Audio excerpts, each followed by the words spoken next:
Please welcome the 45th and the 47th President of the United States, Donald J.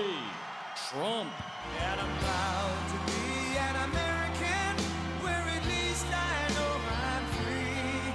And I won't forget the men who died, who gave that right to me. And I gladly stand up next to you and defend her still today. 'Cause there ain't no doubt I love this land. God bless the USA.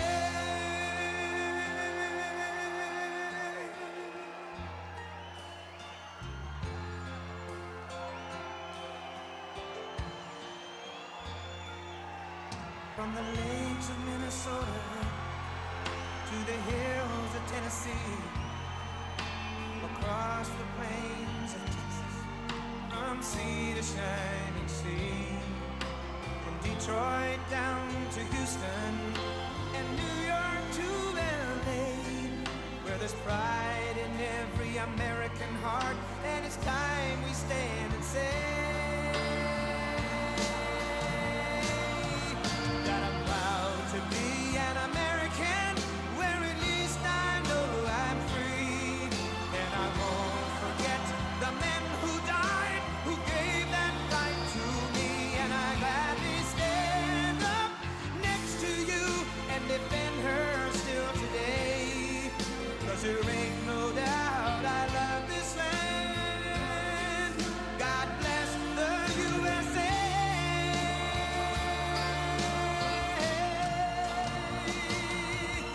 And I'm proud to be an American, where at least I know I'm free. And I won't forget the men who died, who gave that right to me. And I gladly stand up next to you and defend her still today. 'Cause there ain't no doubt I love this land. God bless the USA.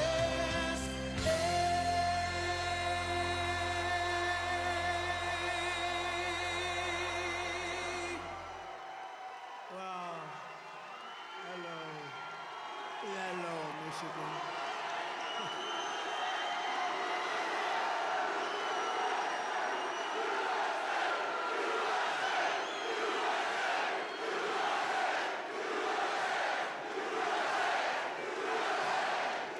Thank you very much. Hello, Michigan. Hello. We love you, Michigan. We love you. We just had the biggest victory in Michigan. They said, sir, it's going to be hard. Well, we won it twice.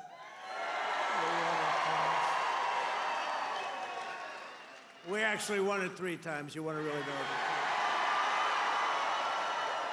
But I'm thrilled to be back in this beautiful state. I love this state. Got a lot of auto jobs coming. Watch what's happening. The companies are coming in by the tens. You got to see what's happening. They all want to come back to Michigan and build cars again. You know why? Because of our tax and tariff policy. They're coming from all over the world. They're coming up and they're opening up plants and they're talking to us all day and all night. They want to get here and they're coming in at levels you've never seen before. And I want to thank the auto workers for your support. That was great. But I'm thrilled to be back in this beautiful state with thousands of proud, hardworking American patriots. And we're here tonight in the heartland of our nation to celebrate the most successful first 100 days of any administration in the history of our country, and that's according to many, many people. This is the best, they say, 100-day start of any president in history, and everyone is saying it. We've just gotten started. You haven't even seen anything yet. It's all just kicking in.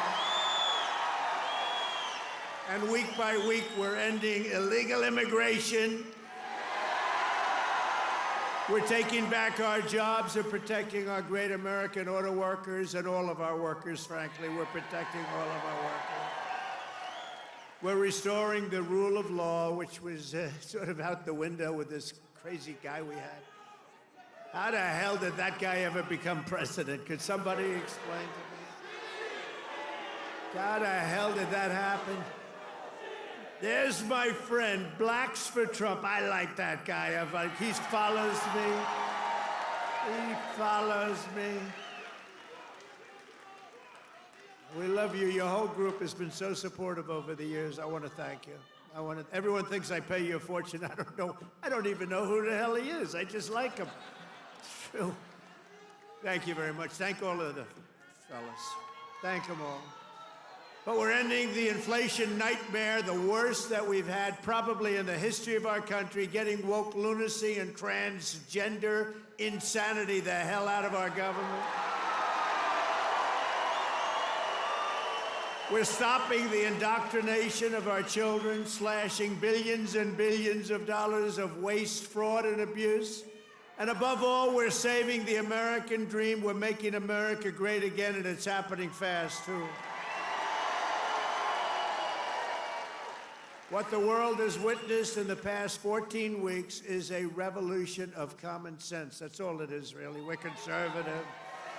You're conservative, you're liberal, whatever the hell. You know what it's all about? It's about common sense when you think about it. We're for common sense. We like strong borders. We like good education. We like low interest rates. We like being able to buy a beautiful car. And now deduct the interest on the loan. That's never happened before. We want a strong military. We want low taxes. You know, the Democrats, they campaign on, we will raise your taxes. It's the first time. You know, I haven't been doing this that long, actually, compared to a lot of people. They've been doing it for a long time. They say, you became president. I can't get out of Congress, or some of them can't even get into Congress. But, you know, I haven't been doing it that long, but all my life I've been watching. And I've never heard people campaigning that they're going to raise taxes. It's always been, we will reduce your taxes, Democrat, Republican. Now they go, we're going to raise your taxes. If our bill doesn't pass, the Republicans, we have 100% just about Republican support, but it would be nice if we had just a couple of Democrats just to make sure, because, you know, every once in a while you have a grandstander Republican.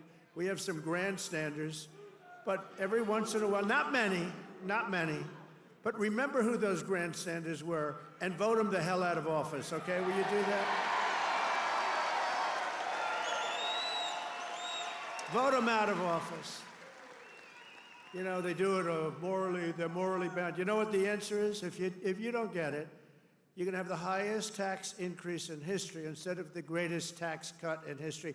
If the Democrats prevail on this bill, you get a 58% tax increase. Would you like that?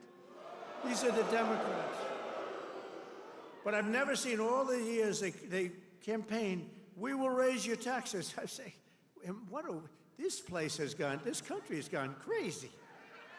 And today they did it again. Some guy that I'd never heard of. John James, is he a congressman, this guy? He said, ladies and gentlemen, I am going to start the impeachment of Donald Trump. What the hell did I do? Here we go again. They want to impeach me. This lunatic, he was up. Actually, I had the television way down, and I said to our great First Lady, listen, did I just hear I was being impeached again? We're getting good at this, though. No, they've gone totally crazy. These people, and you know what? They've totally lost their confidence, too. They can't even tell a lunatic like this dumb guy that said it. And then you have the other one that's always with the cane. He's always impeaching. He raises his cane. He always impeaches. But they have no control over those people. They have no control, and the reason is they've lost their confidence. They have no confidence anymore as a party. They have no candidates. And you know, when they say that Bernie's probably the best they have. By the way, he's about 7 years older than me, more, 8 years older. One thing I gotta give him credit, he's a lunatic, but he's still pretty sharp. And he's going around with AOC +3. You know, the +3 follow him. They hang on for little bits. They hang on for nuggets. And they get crowds. They say, our crowds are so much bigger than their crowds. Their crowds are small. If I ever had a crowd like their biggest crowd, they'd say it's over for Trump. He's lost the magic. But this is great, and all the people outside, we love you. We put screens up. We're taking back our country from a sick political class that got rich selling America out and bleeding America dry. We don't let that happen anymore. And we had 4 great years. We had the greatest economy in the history of our country. The stock market went up 88%. We did great. And we're going to do better now, because now we learned a little bit. After years of leaders who sent your money to defend the borders of distant foreign nations, that's what we did. We'd fight for other nations, but not for ourselves. You finally have a president who is defending our borders and our nation.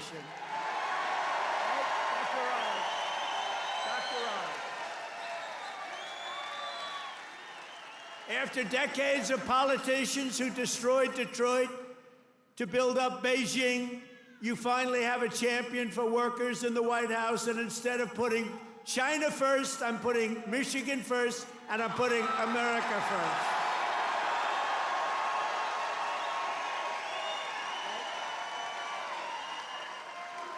After a lifetime of unelected bureaucrats stealing your paychecks, attacking your values, and trampling your freedoms, we are stopping their gravy train, ending their power trip, and telling thousands of corrupt, incompetent, and unnecessary deep state bureaucrats, you're fired. Get the hell out of here. You're fired.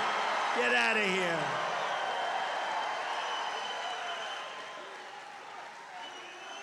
In 100 days, we have delivered the most profound change in Washington in nearly 100 years. I read an editorial today that this is the most consequential presidency in history. How about that? And it wasn't even by a group that would normally be supporting us. It was a group of people that I think they tend to be on the liberal side, but they said it's the most important election.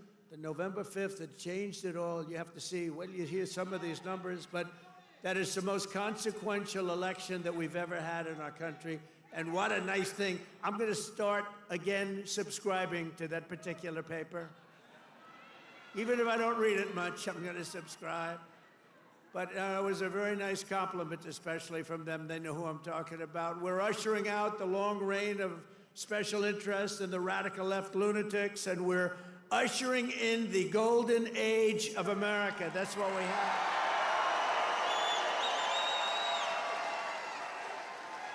Right? Front row Joe. Look at you, front row Joes. I miss you guys. I miss the campaign. You haven't changed. You've lost a couple of pounds. Oh, he's probably getting to one of those jabbers. You've lost a couple of pounds. You look good. And I have Mr. Wall here. This guy. How many rallies have you gone to? Like hundreds, and we love him here. The Wall. One day I'm going to get that suit and I'm going to wear it on stage. We appreciate it, fellas. Great. Thank you. You know, we have a group of ladies, I don't know if they're here, but we have a group of women from North Carolina, a large group, like 50 of the most beautiful women, and they've been to 129 rallies. They're happily married, I think, too. They just keep going to rallies all the time. But they're great. North Carolina, where we won by big numbers. Nowhere has this transformation been more dramatic than our southern border. You have seen a change on your southern border that Sleepy Joe said couldn't happen. Sleepy Joe, the worst president in history, said it couldn't happen. The last administration engineered a massive border invasion, allowing gangs, cartels, and terrorists to infiltrate our communities and rape and murder our citizens, and that is being nice about it. That's actually being nice about it. They are the worst. But standing before you today, I can proudly report that this heinous betrayal is over and that we have achieved the most secure border in American history by far. In American history. For 2 months in a row, we have now set all-time records, and this is by the media, the fake news media, which most of it is fake. We've set all-time records for the lowest number of illegal border crossings ever recorded. Think of that, ever recorded. The number of illegal border crossers released into the United States is down, listen to this please, 99.999%.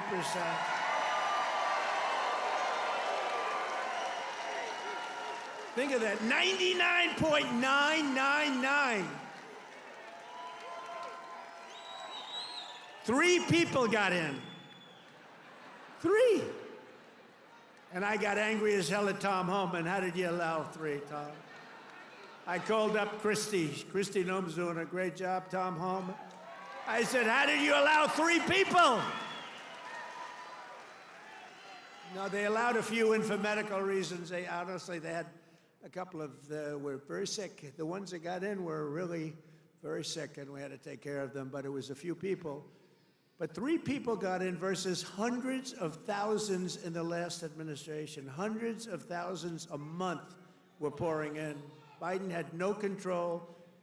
Thank goodness he appointed a great border czar, right? Kamala. She was a great candidate. She was fantastic.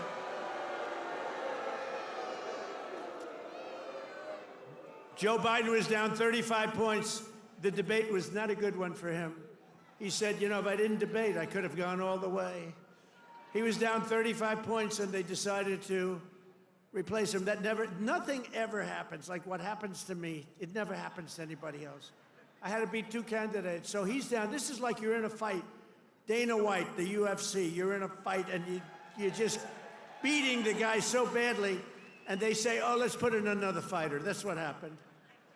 And I knew nothing about her. She was vice president, but nobody knew a damn thing about her. She had nothing to do with the border, even though she was appointed border czar. The great people, all of the great people, Paul and all of the Border Patrol people, they never spoke to her. They never heard about her. For 4 years, she never called.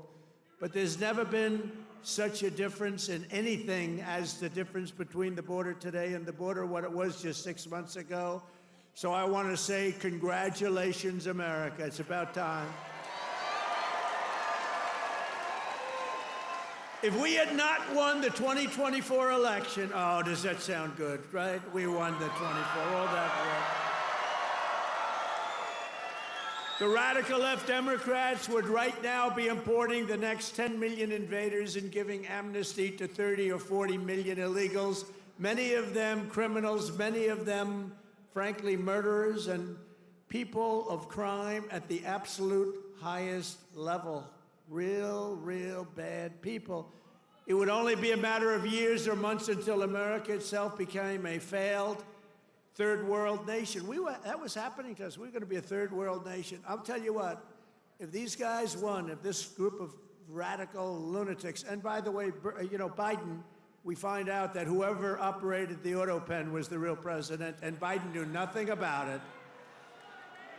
You know, he had a group of radical left guys who were very smart, and a woman, a particular woman. Very smart people. These are not stupid people. These are sick people, but they're not stupid people. And they were very smart. What they're best at is cheating at election. They cheat on elections. That's their single greatest trait. They cheat like hell. And let me tell you, they tried to cheat on this election, but we made it too big to rig. Remember? Too big to rig. They tried. I watched those numbers. We had Elon with us. Elon is a smart guy. Elon was with us. Elon Musk. And I was sitting with Dana White and Elon Musk, and I'm watching the numbers in Pennsylvania, and we're winning so easily. Then all of a sudden, it flatlined.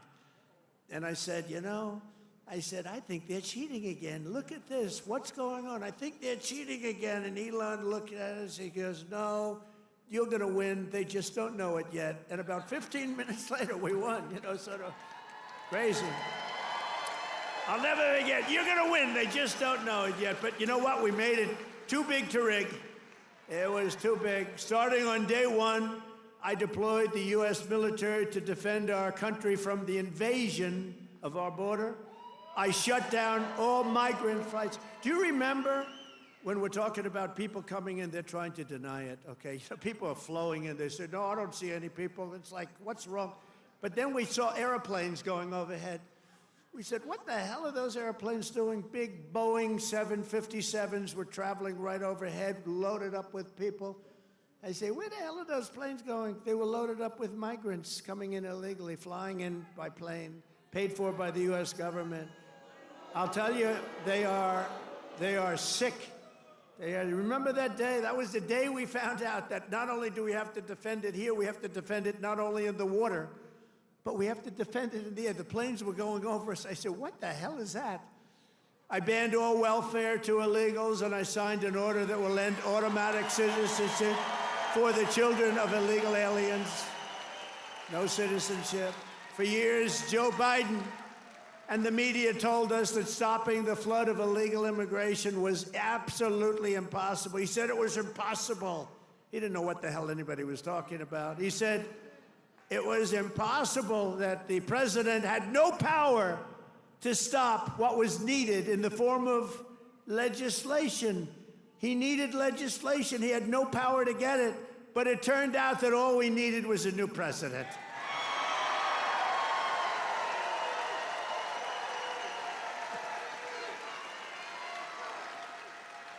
Within days of taking office, I signed the Laken Riley Act. Laken Riley, beautiful Laken Riley, who was killed by an illegal immigrant, viciously, violently killed.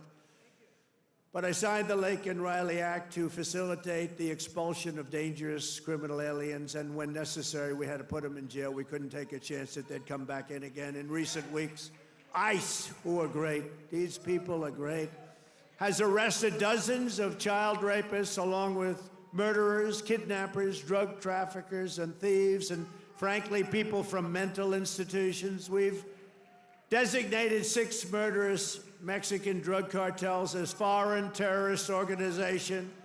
We have also designated 2 bloodthirsty transnational gangs, MS-13 and Trendiaragua, TDA. They've been designated the highest level of terrorists, and that lets us do a lot of things that you wouldn't be able to do. We got to get them out of here before they kill more people. They've killed plenty. My administration has increased arrests of known and suspected terrorists by 655%. Is that okay? We tried to get it higher. We tried to get it higher, but the courts are giving us a hard time. Can you believe? You know, I won on the basis of, I think the number one thing was on illegal immigration, the border, the people pouring across our border that are from all over the world. They're unbelievably bad, in many cases, unbelievably bad people. I think that was the number one thing. And now the courts are trying to say that, you know, that doesn't matter. I don't think it's going to be allowed to stand.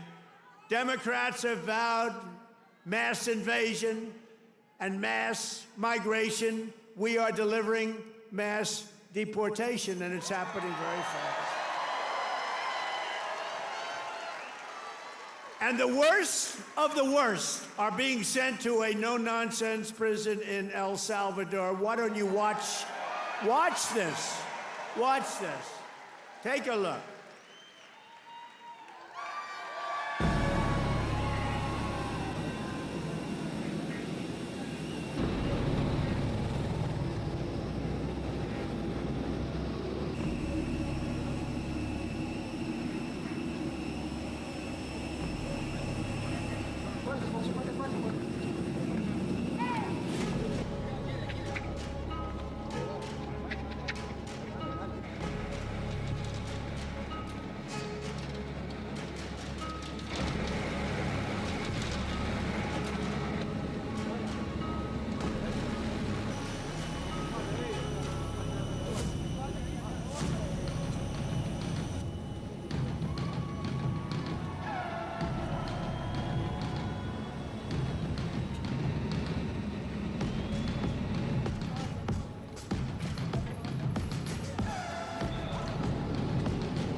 So under President Trump, America is a dumping ground for criminals no longer. They're not even trying to come in.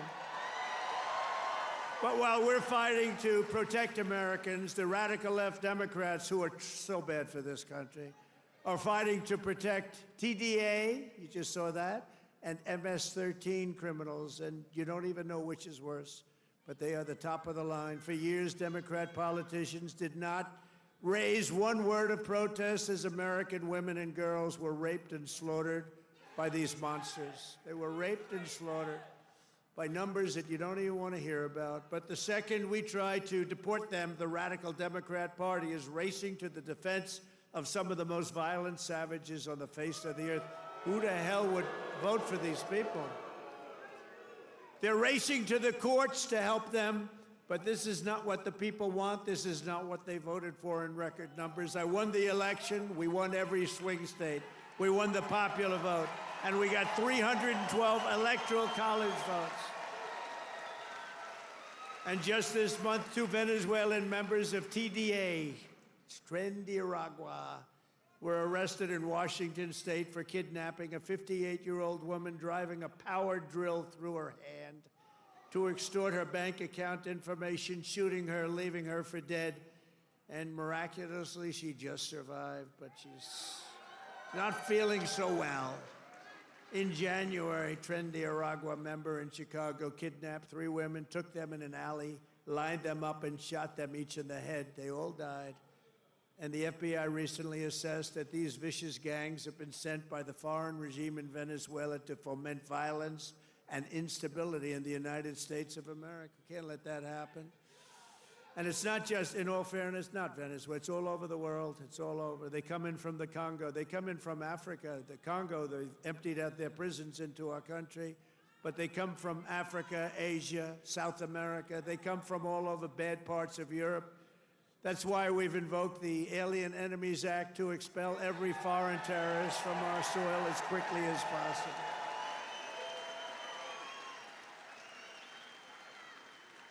Never forget the same people that we now claim we're just not taking this crap anymore. We can't. They're claiming that we're not allowed to deport illegals, and they're the ones who orchestrated an 8-year campaign to jail their political opponents. Do you know what I mean? They want to jail. They want to jail. That's all they can do, jail their political opponents. What they did to people is a disgrace. And now they come after us. Why are you not nice to them? Why are you not nice to them? They tried to jail your president. They tried to jail. Except for the really courageousness of a few very good judges, you know, we could have been calling you from the other side of the bar saying, hey, fellows, how about a little protest? How about a little protest? But they cheered the assassination of CEOs, looted our cities, and destroyed our property. No, they tried to jail our politicians, and they tried to jail a lot of people, many of whom didn't even know what the hell they were being looked at for. These people are criminals. If they had their way, we would be living in a third world hellhole. That's what they want. Removing the invaders is not just a campaign pledge. It's my solemn duty as Commander-in-Chief. I have an obligation to do it. Save our country. And that's why we got, despite the fake polls, you know, they do these polls where they interview far more Democrats than Republicans. I saw them over the last few days, and I had them checked out. They interview far more Democrats for the polls. They interview Democrats by big numbers and then Republicans by small. They say, Trump only has a 44% approval rating. Well, it's actually not bad. But when you figure that if it were a legit poll, it would be in the 60s or 70s. These people are a bunch of crooked people. No, they interview more Democrats than Republicans. In other words, they take the poll and they interview Democrats. They poll Democrats. And then they say, they try and depress it as much, just like they write bad stories. 97% of the stories written about me, think of it, were negative. And yet, we won in a landslide because they have no credibility.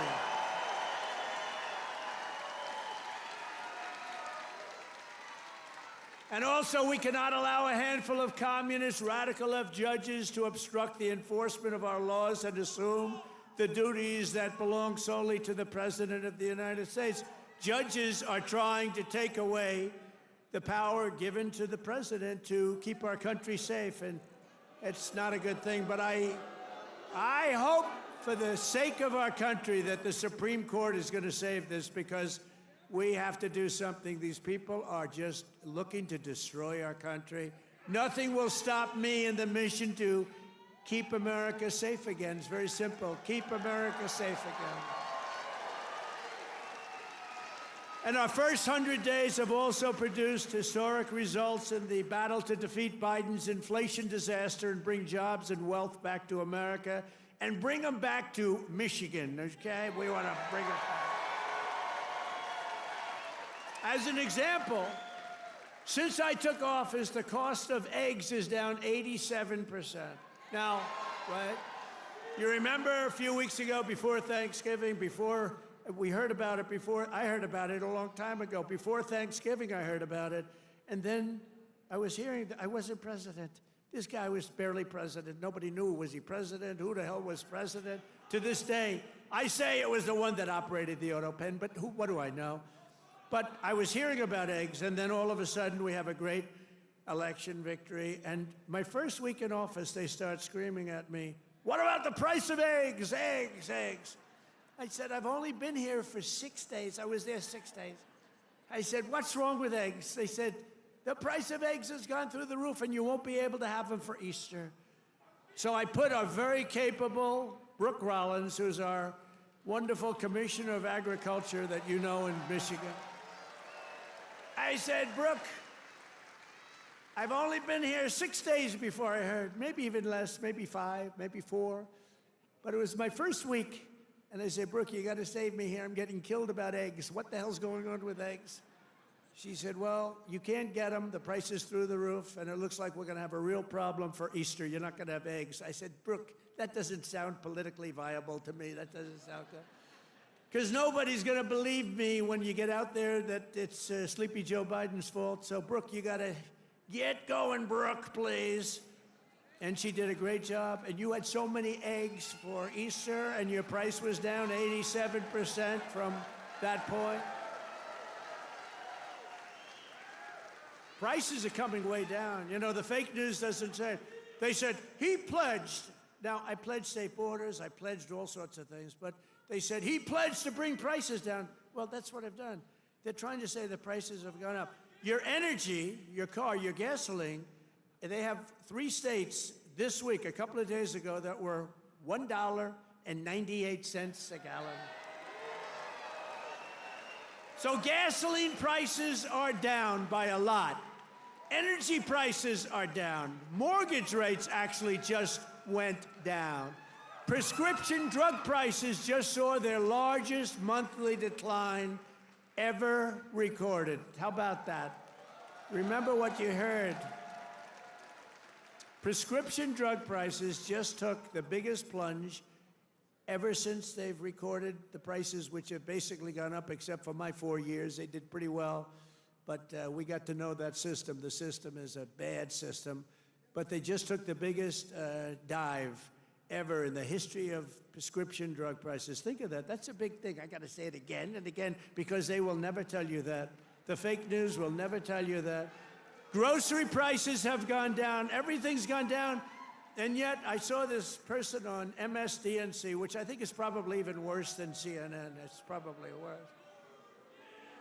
Probably worse than CNN, but I saw this horrible, horrible anchor. How these people get jobs. I wouldn't hire them to do the most menial of chores. But I saw this person. He campaigned on bringing prices down. Every price has gone down. What am I going to do? I mean, think of it. Gasoline was almost $4 not so long ago. And now, Mike, we just hit $1.98 in a lot of states. Think of it.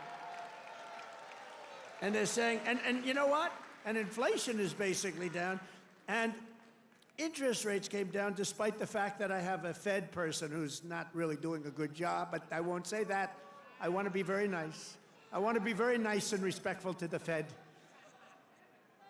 You're not supposed to criticize the Fed. You're supposed to let him do his own thing. But I know much more than he does about interest rates, believe me. Core inflation has reached the lowest rate in 4 years. And last month, we had the largest drop in consumer prices since the pandemic. This is all done in 100 days. Think of that. This is all done in 100 days. But when you watch the fake news, you see fake polls. Again, they poll more Democrats than Republicans. Democrats aren't going to say, I'm going to vote for Trump. And we still got 45, 44%. But on the legitimate polls, I think we're in the 60s. I think we're in the 60s or 70s or something. In 3 months, we have created 350,000 jobs. Think of that. For the first time in recent memory, job gains for native-born Americans now exceed job gains for foreign workers. This is for the first time, and nobody even knows when, Americans now are doing better than foreign workers. How about that? I mean, that's okay. I want everyone to do well, but that's okay. And to curb inflation, we're cutting a record number of job-killing regulations. We beat in the 4-year first administration, which was a tremendous success.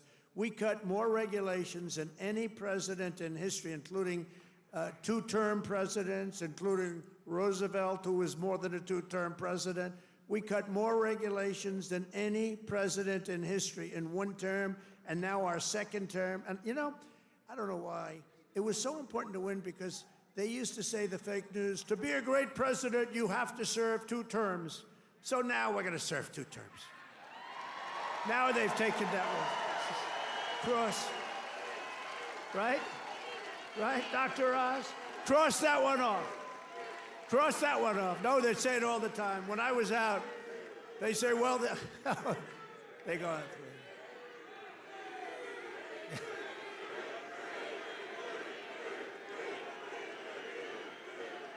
Thank you.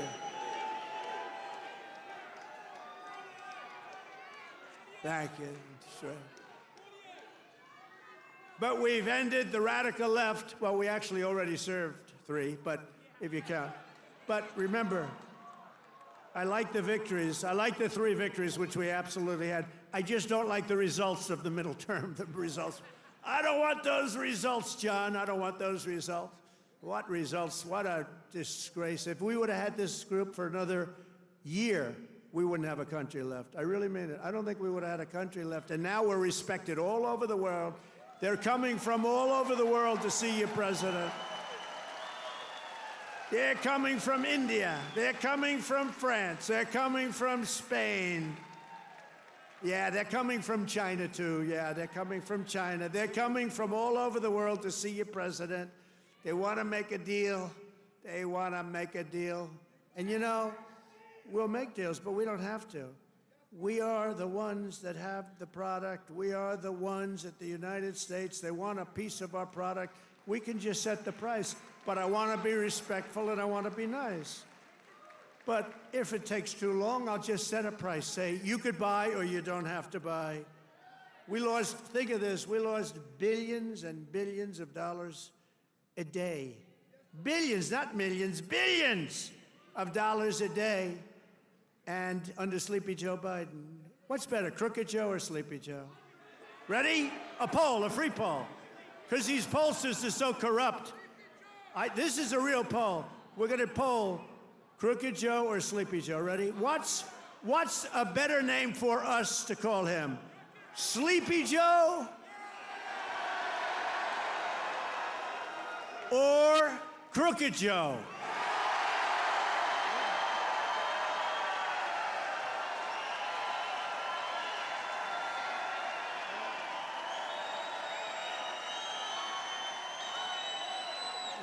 I'm not surprised. It happens. I sort of loved Sleepy Joe, you know, it just had a nice ring to it. Because he had one ability I didn't have. He goes to the beach, right? And he could fall asleep on a cottage, drooling out of the side of his mouth, and he'd be sleeping within minutes, carrying the aluminum chair, you know, the kind that's meant for old people and children to carry. It weighs like about 4 ounces. And he couldn't get his feet out of the sand. And he'd sleep, he'd fall on this thing, and he'd have, you know, he's president, so you'd have cameras. He'd be in a bathing suit. Somebody convinced him that he looks great in a bathing suit. He's 82 years old. Cary Grant didn't look great in a bathing suit when he was 82. You don't look great. You know, at some point you have other assets, okay? But that's not wrong. But he'd go and he'd walk in the sand and he'd fall into that thing, and within seconds he was sleeping. I'd be tossing and turning and scheming and thinking and saying, how am I going to beat China? How am I going to stop the war with Russia and Ukraine? This guy could fall asleep with cameras blazing, right? Not too many cameras were blazing, but enough were blazing that you saw it. I thought it was a great ability that he had, actually. We've ended the radical left war on American energy. We've stopped their crusade on coal. Did you see what I did the other day? Clean, beautiful coal.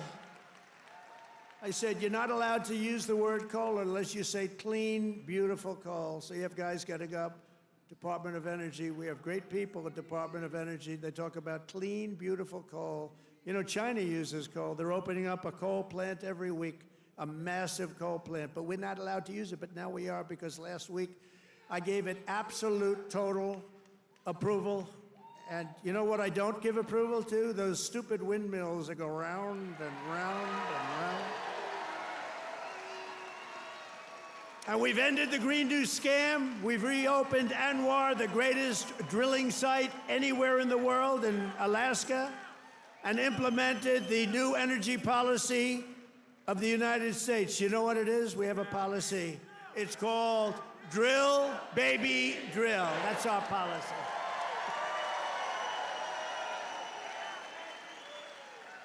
That's our policy, Michael, right? Great Michael Whatley, head of the Republican Party. He's done a good job. Him and Laura, they took the party by storm, right? He had a good candidate, but had a couple of good candidates, didn't he? Michael's been incredible, actually. Michael Whatley, North Carolina. He watched in 2020. He did so good for me, and you know, he was in North Carolina. He did so great. What's the problem over there? What's the problem? Is that a radical left lunatic? He's just a child. All right, get him out. Yeah. Oh, I'm sorry. I'm sorry, ma'am. I thought it was a guy. Thank you. And she now has to go home to a mother who's a big Trump fan. Her mother's watching. I'm sorry. I'm sorry. I said he, and it's a she. I'm sorry.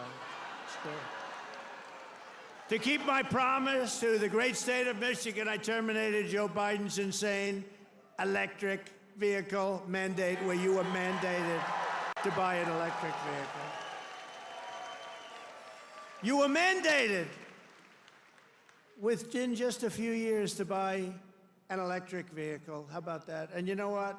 They're great, but people don't. Not everybody wants them. You got to be able to buy a hybrid, a gasoline-powered car.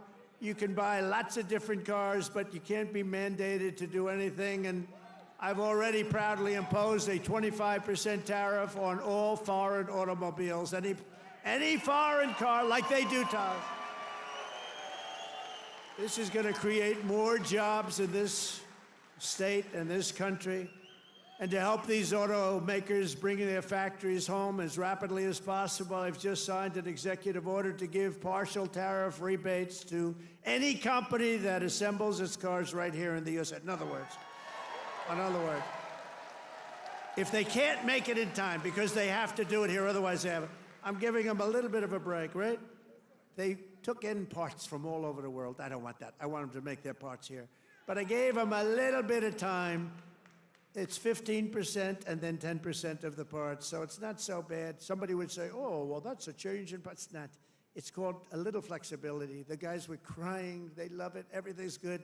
But just in case we can't get everything in time, we gave them a little bit. So it's 15% of the parts, and then it's 10% of the parts.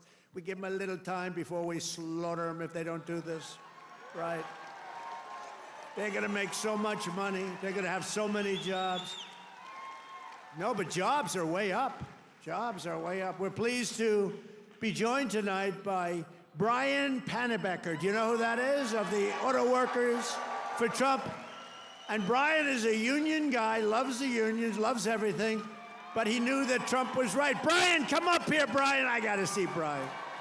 Look at the arms in this guy. Look at the arms.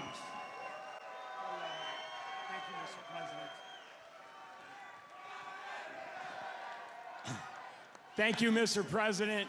It's a great honor to be here on your 100th day in office of your second term. And I just want to remind you of something I told you at one of your last rallies before the election. I've got it on video. I've watched it dozens of times at home. After I was able to speak, I turned to you and I said, Mr. President, Macomb County is going to win Michigan for you. And that's exactly what happened. We had a margin of victory of 70,000 votes in this county alone. Thank you, Macomb County. You know, I met President Trump 8 years ago in Novi, and we had never met before, and as I was stepping towards him backstage to get my picture taken, I knew I only had 10, 15 seconds to say something to him before we got our pictures. Fortunately, my son was standing behind me, so I've got a witness to this. And I said, Mr. Trump, we've got the keys to the White House waiting for you in Macomb County. And he kind of chuckled. He said, oh, yeah, how's that?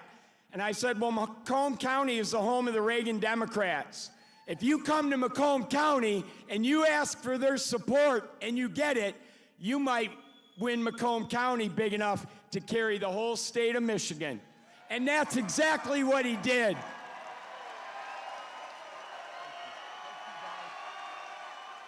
So I want to say thank you to the auto workers, everybody who works in the automotive field, the suppliers, every one of you, the truck drivers.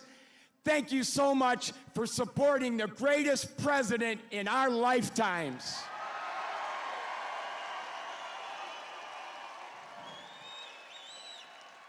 Now, I've got a little business announcement I want to make. I hope the president doesn't mind.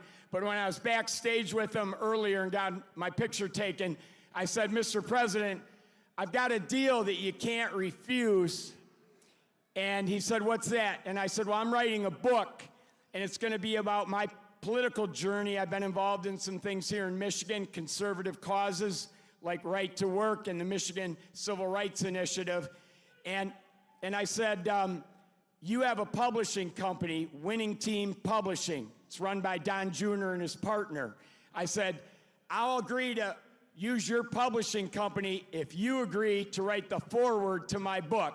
He stuck out his hand and said, I'll do it. That's how you negotiate with the best negotiator in the world. So listen, I got one last thing to say. All of us have a job to do. Number one, we have to win the 2026 elections. It has to happen. Sri Thanadar, that lunatic Democrat from Detroit, is already threatening to impeach President Trump if they get the majority back. But luckily, right now, we've got good people in Congress like Congressman John James over here who are stopping that from happening. But listen up. So we got to get out, and we don't have any time to waste. We got to start talking to our friends, our neighbors, our family, our coworkers. The campaign for 2026 starts tomorrow. We've got to win that election. So the work is not over. The work has just begun. November 5th was not the end. It was the beginning of the golden age. And let's all tell President Trump how much we support what he's done the first 100 days in office.